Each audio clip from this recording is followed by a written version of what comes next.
Welcome back to another episode of the Shaw Consulting Coffee Break podcast, where we delve into the cutting-edge developments in technology and how they can be applied to the social housing sector. Today, we're talking about conversational chatbots and how they can revolutionize the way social housing providers deliver services to tenants. Joining us once again is Chris Shaw, Director of Shaw Consulting, bringing in his wealth of knowledge about the sector and technology's role within it. Hi, Chris. Hi, Steve. Glad to be back. Great. So let's dive straight in then, Chris. Chatbots have been around for a while, but why are they especially useful for social housing providers? I think the key thing there is, chatbots offer a number of unique advantages. Firstly, they're there 24/7, which is crucial for tenants. They don't want to just talk to you 9 to 5 or 8 to 6. They need to get answers to their problems or inquiries when they want them. So chatbots being available 24/7 provides that assistance. I think secondly, and of interest to social housing providers, it will reduce their operational costs in handling a large number of requests that are coming through.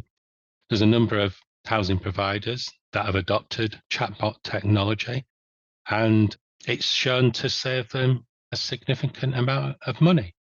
So I think if that's providing the answers to the customer's inquiries immediately, then it's a win-win for the social housing provider and for the customer. So it sounds like then some pretty compelling benefits. But my understanding is there's lots of different options out there. How do you go about choosing the right chatbot for an organization? It's a good question, Steve. I think it really boils down to three things. There's a number of things around the features that we need to consider, the cost and the ease of use. And I think the other thing is looking for a partner who has got a good understanding of the social housing sector. There's a few out there. There's Converse 360, who's been working in the social housing sector for years. There's Fuzz Labs.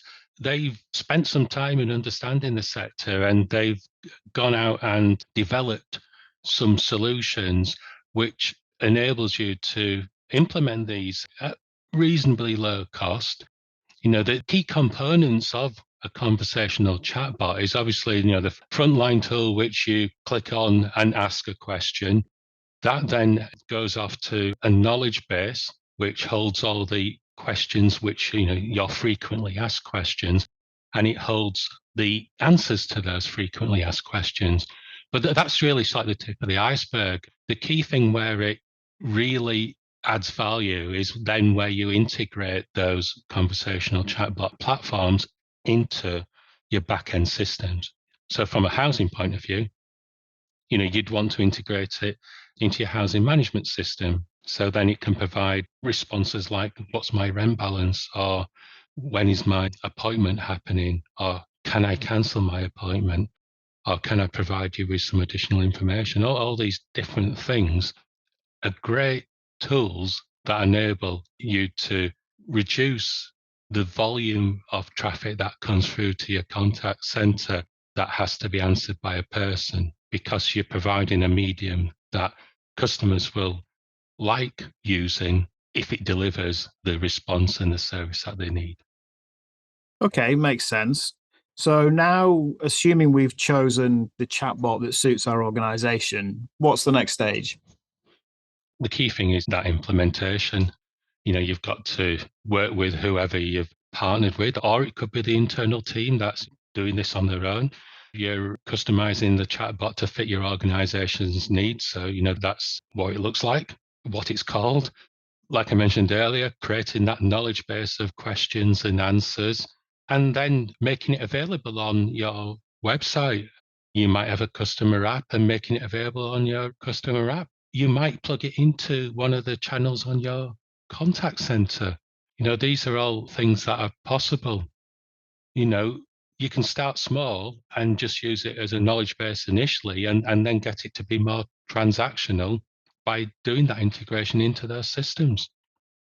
Once it's up and running, then, can you give us some examples of the sort of things that it can do?